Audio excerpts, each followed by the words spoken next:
Bismillah. Assalamualaikum warahmatullahi wabarakatuh. Alhamdulillahi rabbil alamin.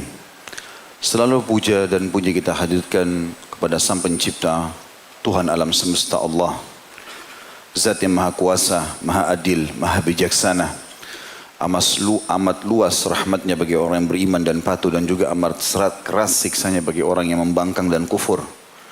Allah lah satu-satunya yang telah menyiapkan makanan, minuman, pakaian, udara, air, api, apa saja yang kita butuhkan untuk roda kehidupan di muka bumi ini. Dan dia menjanjikan akan selalu menyiapkan itu dan menambahnya kalau kita menikmati dan bersyukur. Dan syukur ini yang merupakan sebab utama nikmat itu selalu ada, Allah rangkumkan di sebuah kalimat yang mudah sekali untuk diucapkan. Alhamdulillah. Maka selalu ucapkan kalimat ini.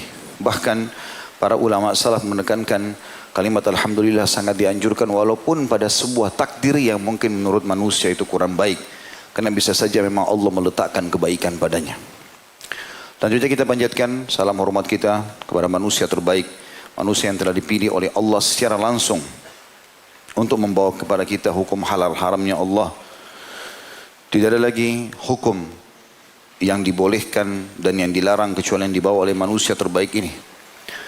Allah subhanahu wa ta'ala telah menutup risalah langit. Tidak lagi syariat baru yang turun dari langit kecuali yang dibawa olehnya. Dan dia adalah orang yang paling layak untuk menjadi suri tauladan karena memang dipilih oleh Allah subhanahu wa ta'ala secara langsung untuk bisa menutup risalah langit ini. Dan juga mengucapkan satu kali salam hormat kepadanya dibalas oleh Allah dengan 10 kali tambahan rahmat. Dan sering kita ulangi, rahmat Allah sangat luas. Masuk dalamnya pengampunan dosa, peninggian derajat dan pemenuhan segala kebutuhan. Maka sangat wajar setelah memuji dan memuja Allah kalau kita selalu memanjatkan salawat dan taslim kepada Nabi besar Muhammad sallallahu alaihi wasallam. Baiklah teman-teman sekalian. Setelah libur beberapa waktu karena ada acara saya kemarin sempat tur dakwah di luar Indonesia. Alhamdulillah kita akan melanjutkan malam ini dosa besar kita. Semoga Allah menyelamatkan kita darinya, dan dosa besar malam ini 132. Masalah kerasnya hati. Sebenarnya bahasan ini kembali kepada apa yang disampaikan oleh Syekh Muhammad bin Abdul Wahhab dalam buku beliau Dosa-dosa Besar atau Al-Kabair. Dan kita sudah menjelaskan dosa besar sebelumnya 131 yang berhubungan dengan masalah menyebarkan kerusakan di muka bumi atau menyebarkan permusuhan dan kebencian. Bahasan ini beranjak daripada hadis Nabi SAW. Kalau yang pegang bukunya ada di halaman 37. Ada hadis di bawah sekali. Hadis diriwayatkan Tirmidzi dari Ibnu Amr secara marfu radhiyallahu anhu, la tukthirul kalama bighairi dzikrillah fa inna kathratal kalami bighairi dzikrillah kaswatun lil qalb wa inna ab'adal qulubi minallahil qalbul qasi. Yang artinya, janganlah kalian banyak bicara tanpa mengingat Allah. Artinya pembicaraanmu, kalimat yang keluar dari lisanmu selalu yang berhubungan dengan zikrullah. Nasihatkah, menanya hal-hal yang positifkah, zikrullahkah, berdoakah, membaca Quran. Selain daripada itu tidak ada. Sesungguhnya banyak bicara pada hal-hal yang kosong tanpa mengingat Allah adalah penyebab kerasnya hati. Dan ketahuilah, kata Ibnu Amr di sini radhiyallahu anhu, dan ini marfu artinya disampaikan juga dari Nabi SAW, sungguhnya hati yang paling jauh dari Allah adalah hati yang keras. Adalah hati yang keras. Riwayatkan Tirmidzi di halaman 2411. Hadits ini sebenarnya yang diangkat sebagai pemicu daripada bahasan dosa besar kerasnya hati ini. Dan memang hati itu adalah mahkota dalam jasad kita, sebagaimana Nabi SAW mengatakan, ala inna fil jasadi mudghah. Bukankah di dalam hati itu atau dalam tubuh itu ada segumpal darah. Idza saluhat saluhal jasadu kullu. Kalau dia baik maka baik seluruh jasad itu. Wa idza fasadat jasadu kullu.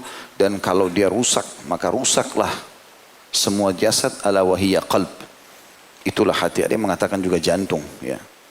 Tapi umumnya diterjemahkan dengan hati.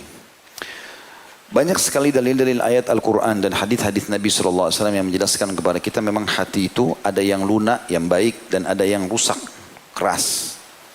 Dan tentu ada sebab-sebabnya sehingga hati itu menjadi keras. Dan sebab itulah yang menyebabkan nanti dia menjadi dosa. Misal contoh, kita akan baca firman Allah SWT. Syekh Muhammad rahimahullah mengangkat misalnya dalil pertama surah Al-Ma'idah ayat 13. Di halaman 36-nya, A'udzubillahi minasyaitonirrajim. Fabima naqdihim mitsaqahum la'annahum waja'alna qulubahum qasiyah yuharrifuna al-kalima 'an mawadhi'ihi wa nasu haddan mimma dhukkiru bih wa la tazalu tattali'u 'ala kha'inatin minhum illa qalilan minhum fa'fu 'anhum wasfah innallaha yuhibbul muhsinin. Tetapi karena mereka melanggar janjinya, kami kutuk mereka. Karena mereka berbuat maksiat, sudah janji sama Allah tidak akan melanggar, mereka lakukan pelanggaran, maka kami jadikan hati mereka keras, membatu. Berarti penyebab daripada hati keras adalah maksiat. Penyebab inilah yang membuat dia jadi dosa besar. Karena orang bisa melunakkannya dengan amal soleh, orang bisa merusaknya dan mengeraskannya dengan maksiat. Mereka suka merubah perkataan Allah dari tempat-tempatnya. Dan mereka sengaja melupakan bagian dari yang mereka telah diperingatkan dengannya. Dan kamu hai Muhammad senantiasa akan melihat pengkhianatan dari mereka, kecuali sedikit di antara mereka yang tidak berkhianat. Maka maafkanlah mereka bila mereka minta maaf, dan biarkanlah mereka. Sesungguhnya Allah menyukai orang-orang yang berbuat baik. Kita tidak membahas masalah tafsir secara khusus ayat ini, tapi kita sedang menitik beratkan ada firman Allah SWT, qulubuhum qasiyah. Hati mereka keras membatu. Kemudian juga dalam ayat yang lain diangkat oleh beliau dalam surah Az-Zumar ayat 23.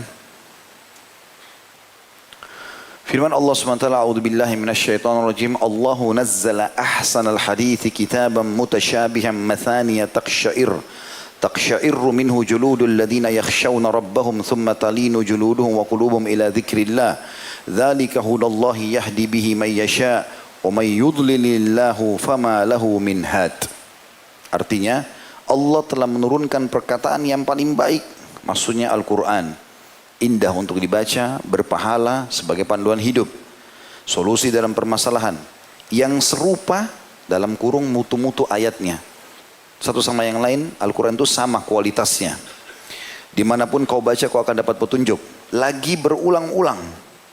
Kisah Nabi Musa berulang-ulang diceritakan, kisah Nabi Ibrahim berulang-ulang diceritakan, kisah Nabi, kisah tentang apa?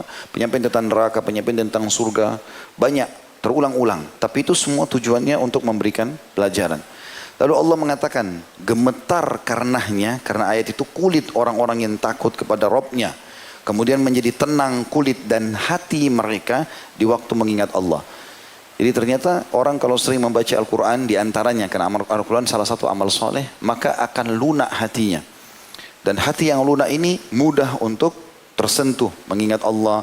Ya, kalau ada musibah yang datang dia langsung tersentuh. Ada sampai saya pernah bahasakan kalau teman-teman masih ingat, salafus soleh itu kalau mereka lagi jalan di sebuah jalan dan tercium bau busuk saja, mungkin ada orang buang sampah sembarangan, tercium di hidung mereka, mereka sudah cukup untuk beristighfar dan bertobat kepada Allah.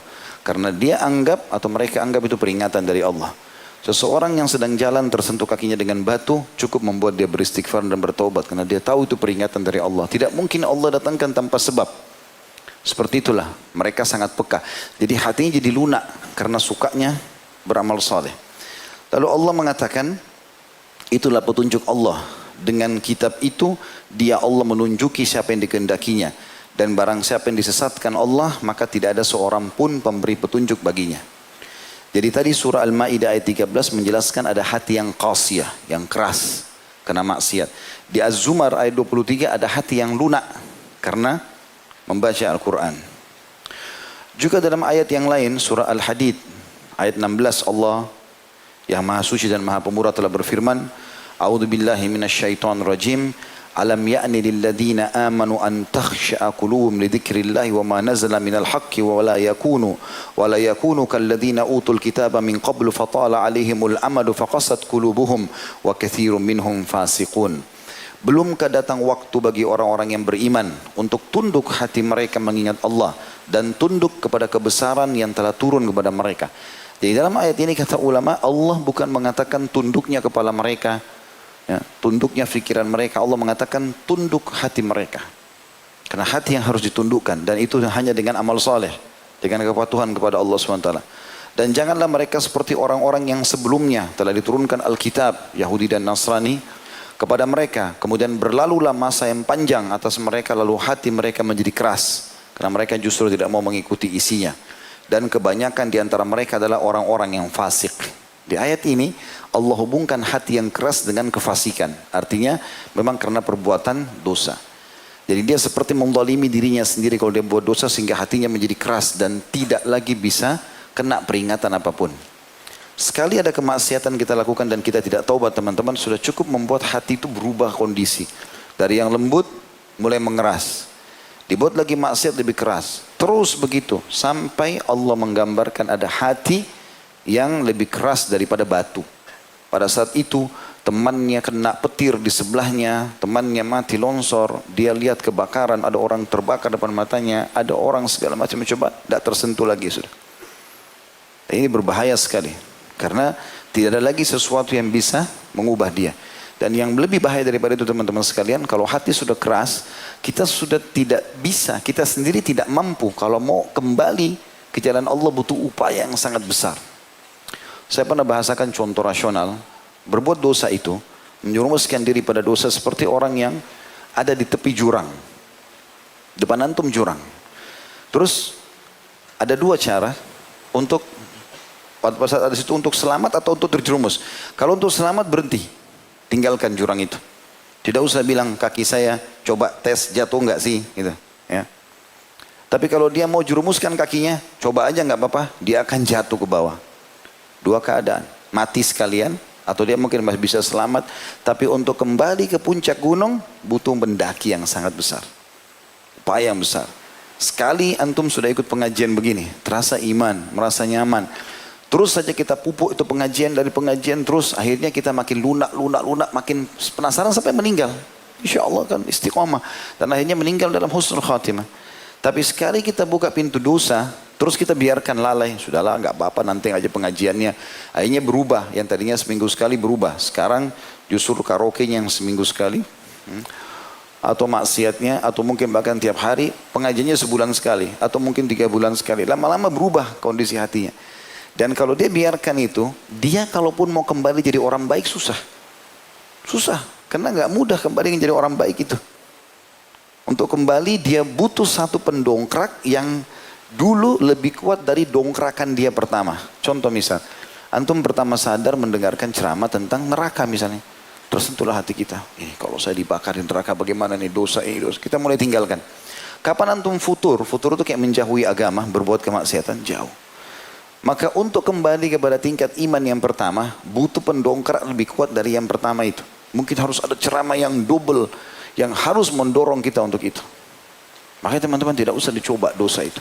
Dosa itu untuk dipelajari dan dijauhi, bukan dicoba. Oh ini babi haram, ya sudah haram. Tidak usah coba, saya mau coba dulu dagingnya babi, enak enggak? Ya. Khamr haram, haram sudah selesai, enggak usah dicoba. Tahu ini khamr, enggak usah coba, saya mau tes bagaimana rasanya orang mabuk. Enggak perlu. Oh zina haram, saya zina saya dulu. Nanti urusan nanti enggak. Saya memang bukan untuk dicoba, karena dia seperti ibarat racun.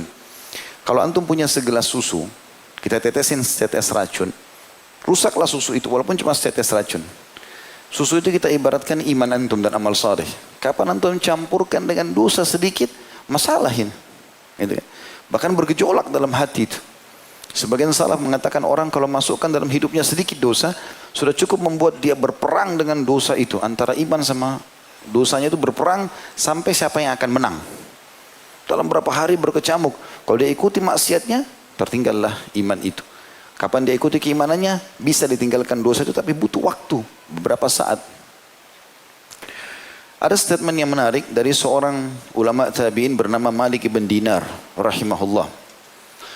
Beliau mengatakan seorang hamba tidaklah dihukum dengan suatu hukuman yang lebih besar daripada hatinya yang dijadikan keras oleh Allah. Tidaklah Allah Azza wa Jal marah terhadap suatu kaum kecuali dia akan mencabut rasa kasih sayang dari mereka. Jadi statement beliau sangat nyata tentang masalah bagaimana Allah memberikan sesuatu yang paling berat bagi seorang hamba adalah hatinya keras. Maknanya tidak tersentuh lagi. Mau lihat jenazah depan matanya, apapun cobaan tidak akan berbuat. Memang dia nggak bisa. Dia nggak bisa. Bahkan dia heran, kok kamu bisa lakukan? Kok kamu bisa? Dia heran, kenapa kita bisa lakukan dulu di majelis ilmu, kita bisa sholat malam, kenapa bisa pergi jihad, kenapa bisa pergi haji? Dia bingung dengan itu. Dia nggak punya potensi untuk itu. Kenapa? Karena hatinya sudah keras. Dia hanya bisa, atau jiwa ini hanya bisa terbuka untuk bisa lunak kalau kita selalu berisikan dengan amal soleh. Ada beberapa tanda-tanda yang disebutkan oleh ulama kalau hati seseorang itu keras. Yang paling mendasar adalah malasnya beribadah dan selalu menganggap remeh kemaksiatan yang dilakukan. Kalau dua hal ini bersatu dalam jiwa kita dan antum merasakan, berarti sudah ada penyakit kerasnya hati. Selalu malas, mau bangun sholat malam malas, mau baca Quran malas, datang majelis ilmu malas, semuanya malas. Kemudian menganggap remeh, kan cuma dosa ini, kan cuma ketinggalan 1 rakaat. Bermula dari hal yang kecil, kan cuma masbuk, nanti aja sholatnya, kan cuma pegang, kan cuma cium, dan seterusnya. Jadi dia selalu menganggap remeh. Kalau ini ada, berarti sudah bermula hati antum keras. Ini berbahaya. Dan kita tahu teman-teman, kalau ada sesuatu yang membahayakan kita, misal kita jalan di sebuah jalan yang licin, tugas kita kalau mau selamat, berhenti dan jalan pelan-pelan. Jangan malah kita ugal-ugalan sehingga makin parah. Jatuh, bocor kepalanya, segala macam. Jadi kalau kita sudah terlanjur dalam hal-hal seperti ini, seperti kita ada di becek, kita harus keluar dari situ. Jangan dibiarkan. Ya. Dan ini umum, ini awal tanda-tanda futur. Orang jauh dari agama, mulai malas. Dan harus kita mujahadah. Pada saat itu, mujahadah. Kata Nabi SAW, jiwa itu, iman itu bisa naik dan turun. Gitu kan? Tapi pada saat seseorang, jiwa itu dan iman itu bisa naik dan turun. Dan pada saat seseorang itu lagi turun, kemudian dia berada di atas agama Allah, beruntunglah dia. Artinya jangan justru merasa lemah imannya, sekarang malah sudah sekalian deh. Jalan kepada kemaksiatan. Ini nggak boleh. Jangan teman-teman sekalian. Jangan campur aduk antara susu dengan racun, tidak bisa. Pergi pengajian tapi pacaran. Taklimnya benar, pacarannya nggak boleh. Gitu. Nikah dulu. Karena itu berbahaya. Antum mencampur baur antara amal soleh dengan maksiat ini. Dan penganggap remehan terhadap perbuatan tersebut, nggak apa-apa, saya kan tidak buat apa-apa. Duduk berdua aja di motor atau di mobil sudah haram. Bukan mahram.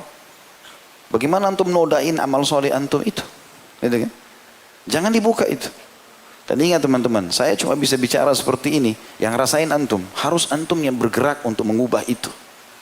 Kapan kita bergerak untuk mengubah itu tanpa membutuhkan orang lain yang mendongkrak kita, maka setiap saat kita bisa kembali kepada keimanan. Tapi kalau selalu berharap, nantilah kalau dulu di majelis ilmu baru saya rasa iman saya bertambah. Berarti kalau di luar majelis ilmu, gimana? Satu waktu ada di mana antum sendirian. Ada saatnya saya berapa kali safar sendirian. Banyak hal-hal yang kita hadapi. Tapi karena kita sudah membiasakan diri. Saya kemarin datang di Eropa, negara yang sangat terbuka. Tapi saya hanya biasa saja. Tidak ada sesuatu yang jadi beban. Karena bagi saya itu adalah hal yang salah dan saya tidak akan ikuti dan seterusnya.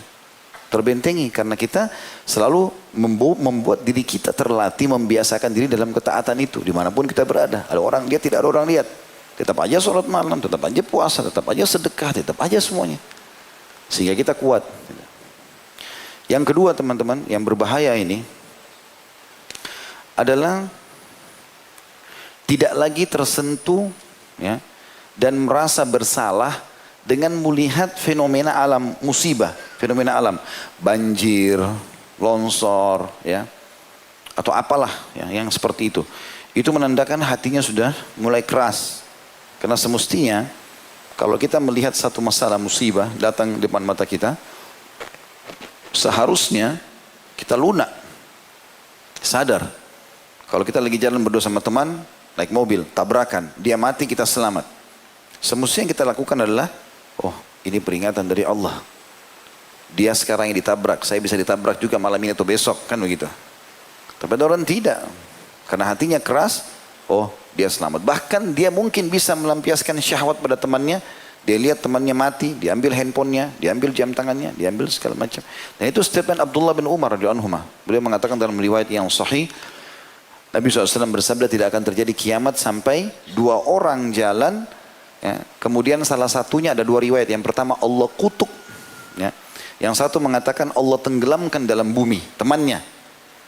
Itu tidak membuat dia melunak, tapi malah dia, ya, tetap, riwayat yang pertama dia tetap melampiaskan syahwatnya. Yang tadinya dia sama temannya sama-sama mau ke tempat maksiat, tetap dia pergi berzina, tetap dia pergi mencuri walaupun temannya sudah mati tadi di perjalanan. Kan banyak begitu, ada pencuri, perampok, kena tembak temannya, lari, dia merampok lagi nanti. Dia bukan jadikan pelajaran. Kebetulan Allah selamatkan dia, untuk supaya dia tobat, Allah berikan kesempatan, gitu kan. Tapi ada orang begitu, subhanallah. Itu Allah juga sebutkan di dalam Al-Quran, surah At-Taubah, surah nomor 9, ayat 126. A'udzu billahi minasyaitonir rajim. Awala yarawna annahum yuftanuna fi kulli amin marrataini aw marratan aw marrataini thumma la yatubuna wala hum yadhakkarun. Tidakkah mereka orang-orang itu memperhatikan bahwa mereka diuji sekali atau dua kali dalam setahun? Ada saja Allah datangkan penyakit, Allah datangkan gangguan, segala macam ini sebagai peringatan.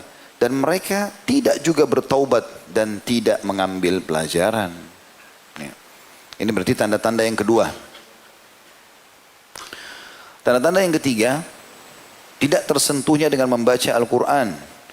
Sementara Al-Quran, ya, itu semestinya menambah iman seseorang. Jadi kalau antum baca 2-3 ayat sahabat Nabi itu ridwanullahi alaihim, kalau mereka ketemu, mereka selalu berkata begini, Ta'al nu'minu sa'ah. Ayo kita menambah iman kita sesaat. Minimal sekali para sahabat itu, kalau mereka buru-buru, mereka saling membaca surah Al-Asr. Bertemu lalu pisah. Wal asri innal insana lafi khusr. Demi waktu selama di dunia ini banyak manusia yang rugi. Illal ladzina amanu wa amilus solihat, kecuali orang yang beriman dan beramal saleh. Wa tawassaw bil haqqi wa tawassaw bis sabr. Saling mewasiatkanlah kebenaran ini dan saling mewasiatkan agar sabar dalam ketaatan. Baru mereka bubar. Itu minimal. Tapi kalau ada orang dengarkan ayat Quran sama sekali tidak tersentuh hatinya, nggak ada maknanya, dia sholat pun tidak tersentuh, ini tanda-tanda kerasnya hati. Allah menyebutkan dalam Al-Quran, dalam surah Al-Anfal, surah nomor 8 ayat 2, A'udzu billahi minasyaitonir rajim. Innamal mu'minuna alladziina idza dzukirallahu wajilat qulubuhum wa idza tuliyat 'alaihim ayatuhu zadatuhum imanan wa 'ala rabbihim yatawakkalun. Sesungguhnya orang-orang yang beriman itu adalah mereka yang bila disebut nama Allah, baik namanya Allah atau baca ayat-ayat Al-Quran, gemetar hati mereka. Dan apabila dibacakan ayat-ayatnya, ini firman Allah, Allah berfirman, Rasulullah bersabda, bertambah iman mereka karenanya, dan hanya kepada Rabb mereka lah mereka bertawakal. Maknanya mereka tidak pernah takut, tidak pernah bergantung, tidak pernah khawatir apapun waswas syaitan, dia bertawakal kepada Allah. Itu salah satunya. Kemudian yang keempat, bertambahnya cinta terhadap dunia yang berlebihan. Dia tidak memahami kalau dunia ini adalah sebentar. Renungi sabda Nabi SAW. Dan beliau bersabda, perumpamaan dunia kalian ini dibandingkan akhirat. Ya, perumpamaan dunia ini adalah seperti makanan manusia. Bagaimanapun dia membubuhi dan menggaraminya, bagaimanapun dia menggarami dan membubuhinya, lihat kemana akhir jalur makanan itu. Maksudnya kotoran. Juga sahabat Nabi pernah ditanya oleh Nabi SAW, ya Rasulullah, kata Nabi SAW kepada Dahhak, ya, radhiyallahu anhu, Nabi SAW tanya, wahai Dahhak, apa makanan dan minumanmu? Kebetulan Dahhak ini orang kaya. Kata beliau, al-laham wal-laban ya Rasulullah. Saya selalu makan daging dan minum susu. Umumnya orang sudah tahu makan daging, minum susu ini adalah makanan orang yang dianggap punya duit, gitu kan. Maka kata Nabi SAW, kemudian kemana? Thumma ila madza yasir? Kemana nanti setelah itu? Maka sahabat Dahhak ini dengan sopan mengatakan, ila ma qad alimta ya Rasulullah. Kepada sesuatu yang anda sudah tahu ya Rasulullah. Beliau tidak bilang kotoran sebagai kata santun. Anda sudah tahu ya Rasulullah jadi apa? Maksudnya jadi tinja. Makanan yang minumannya jadi air seni, dibuang semuanya. Kata Nabi SAW, sesungguhnya Allah telah memberikan perumpamaan dunia kalian seperti kotoran itu. Artinya teman-teman sekalian, orang yang sudah lunak hatinya beriman kepada Allah, apapun yang luput darinya di muka bumi ini kecil bagi dia. Mau orang yang dia cintai meninggal, mau hartanya hilang, cobaan apapun dia terima. Dia yakin semua itu di belakangnya ada hikmah yang Allah inginkan. Gitu kan? Sebagian salafus soleh teman-teman, kalau berjalan waktu cukup lama dan mereka merasa tidak ada cobaan, mereka malah beristighfar kepada Allah. Karena mereka merasa dengan cobaan bisa memangkas umurnya, ya, untuk dekatkan diri kepada Allah Subhanahu wa taala. Dan cinta dunia berlebihan ini akan mematikan hati tentunya. Ya. Akhirnya sikut sana, sikut sini, riba, ghibah, apalah, gunjing, semua menjatuhkan. Ini penyakit-penyakit hati semua justru karena dunia ini. Muncul semua itu kan. Kenapa orang ghibah, gunjing orang lain? Kenapa orang fitnah? Kenapa ada manipulasi? Kenapa ada kezaliman? Dunia, urusannya dunia. Padahal dunia ini, kata Nabi SAW, siapa yang akhirat targetnya, siapa yang dunia targetnya, maka Allah akan jadikan kemiskinan di depan matanya. Dan tidak akan datang untuk dia dari dunia ini kecuali yang sudah Allah catatkan. Dan siapa yang akhirat targetnya, Allah akan jadikan kekayaan di dalam hatinya. Lalu akan datang kepada dunia ini dalam keadaan terhina. Coba praktikkan resep sederhana ini teman-teman. Target antum akhirat. Dunia ini urusan belakang. Walaupun antum lagi meeting mahal, maksudnya ada proyek yang besar, azan, sholat, akhirat. Gak ada urusannya sama dunia, tinggalkan semua. Haram tinggalkan walaupun apapun konsekuensinya. Mau syahwat kita lagi memuncak dengan seorang wanita, seorang laki-laki, mau kita lagi depan mata dapat keuntungan besar, mau disogok, kita dapat besar, tapi haram, tinggalkan semua. Di situ baru antum akan muncul perasaan dahulukan akhirat dari dunia itu. Kemudian yang kelima, salah satu tanda kerasnya hati, munculnya seringkali kesedihan yang mendalam, gundah. Sedikit-sedikit masalah, sumpek. Ada masalah kecil, sumpek. Orang beriman teman-teman yang hatinya lunak, biar masalah besar, kecil di matanya. Itu sesuatu yang besar bagi dia. Karena dunia ini semua dia akan tinggalkan. Tapi orang subhanallah yang hatinya keras, penuh dengan kemaksiatan, kita akan temukan orang ini sepanjang hidupnya penuh dengan kesedihan. Masalah terus. Kadang-kadang masalah kecil, mungkin hanya karena terlambat makan, sudah ribut, sudah seperti masalah yang besar. Padahal dia bisa makan. Kadang-kadang hanya karena perkataan kecil orang difikirin, sampai kayak masalah itu sudah terlalu besar. Padahal tidak ada masalah. Orang beriman, seberat apapun cobaannya bagi dia kecil. Dia tahu, kullan yusibana illa ma kataballahu lana, dalam ayat. Orang beriman selalu mengatakan, kata Nabi SAW, kata Allah SWT, katakan, hai Muhammad, ajarkan kepada mereka. Kullan yusibana illa ma kataballahu lana. Tidak ada sesuatu yang menimpa kami kecuali yang sudah Allah catatkan bagi kami. Maka bagi mereka penerimaan saja.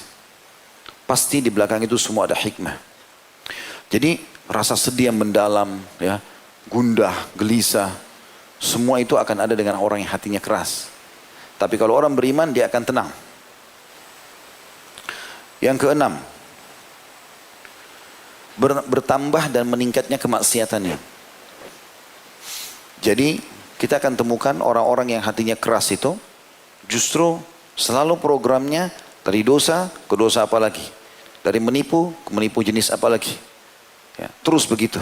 Dan terus meningkat kemaksiatan itu. Misalnya hari ini dia gandeng tangannya perempuan itu, besok dia cium, lusa dia zina.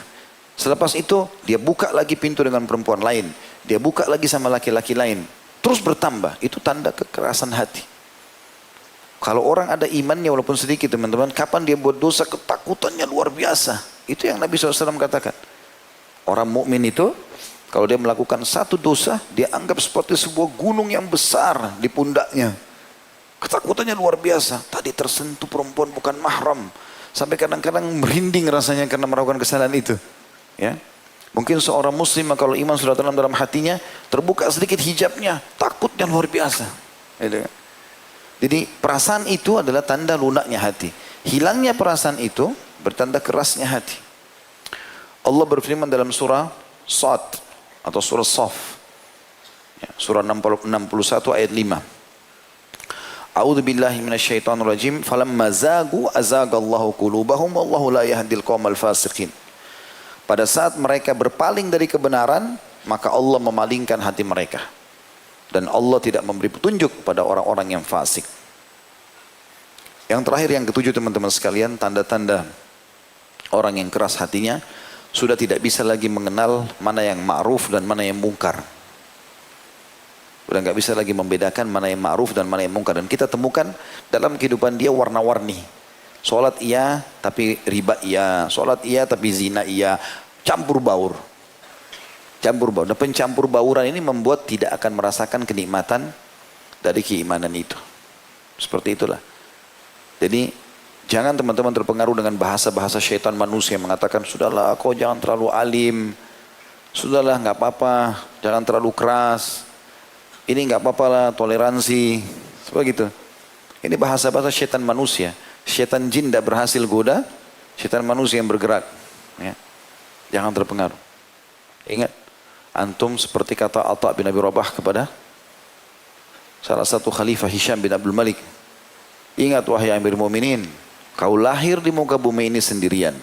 Kau berbuat juga sendirian. Kau yang menentukan itu, baik atau buruknya. Dan kau akan mati sendirian. Serta kau akan dihisap sendirian. Tidak akan berguna singgasanamu ini dan semua orang yang ada di sekitarmu. Coba renungi baik-baik kalimat itu teman-teman sekalian. Dan demi Allah teman-teman, kalau antum paksakan diri detik-detik itu selalu dalam ketaatan, kenikmatannya luar biasa. Luar biasa, susah untuk dinilai. Coba deh rasakan itu pada saat iman kita lagi puncak, itu ada kenikmatan yang tidak bisa dinilai dengan uang. Rasanya tentram, biar capek teman-teman, bangun malam kita, terkaget. Bangun, baru 2 jam tidur, terkaget. Dan terasa mau pengen sholat. Ada perasaan itu, Allah SWT berikan kepada kita itu, kemudahan. Biar kita lagi butuh, kita bantu orang lain. Biar lagi padat waktu, tetap luangin waktu baca Quran. Ada sesuatu yang Allah kasih. Dan amal soleh itu akan punya saudara-saudara. Sebagaimana perkataan Urwah bin Zubair rahimahullah. Salah satu ulama tabi'in masyhur. Dia mengatakan kalau kau melihat kebaikan pada seseorang, ketahuilah kebaikan itu punya saudara-saudara. Dan kalau kau walaupun dia di mata orang dianggap buruk. Dan ketahuilah kalau seseorang melakukan perbuatan kemaksiatan, ketahuilah ada saudara-saudaranya. Walaupun dia di mata orang baik. Hati-hati teman-teman. Dalam diri kita yang melekat, yang menjadi sahabat kita, amal soleh saja. Nggak ada pintu buat maksiat. Harus azam. Dan itu di tangan antum keputusannya. Harus tentukan. Cukup masa lalu yang berlalu selesai. Sekarang ke depan. Demi Allah nggak ada waktu ini. Ya? Jangan main-main, nggak ada waktu. Waktu antum terbatas. Nanti kalau meninggal baru nyesel. Mumpung malam ini Allah sampaikan di telinga antum dan hati antum, hati-hati. Ambil pelajaran dan kerjakan. Dan ingat pesan ini, wallah teman-teman, demi Allah kita, orang kalau bertahan dalam keimanan, nikmat, gak ada sesuatu yang jadi beban. Walaupun kita dalam keadaan susah, sakit, bangkrut, ditipu orang, tetap tentram, enak. Dibandingkan orang yang punya maksiat tadi saya bilang, sedikit masalah jadi besar buat dia. Udah seperti masalah yang sangat luar biasa. Susah tidur, susah makan, segala macam. Karena orang beriman subhanallah, kalau Allah datangkan cobaan sama dia, Allah datangkan perangkat-perangkat penolongnya. Misalnya dia ditipu sama orang, Allah datangkan orang lain yang akan membantu dia secara cuma-cuma. Hilang barangnya, ada orang gantikan. Dia sakit, ada dokter yang cocok sama dia, ada jalannya. Tapi kalau orang yang keras hatinya maksiat, tidak akan ada jalan keluarnya. Mereka tidak akan dapat wali atau penolong kecuali Allah SWT. Atau dari Allah SWT ingin tolong-tolong, tapi kalau tidak, tidak akan mungkin. Kalau mereka masih tidak akan ditolong oleh Allah Subhanahu wa ta'ala.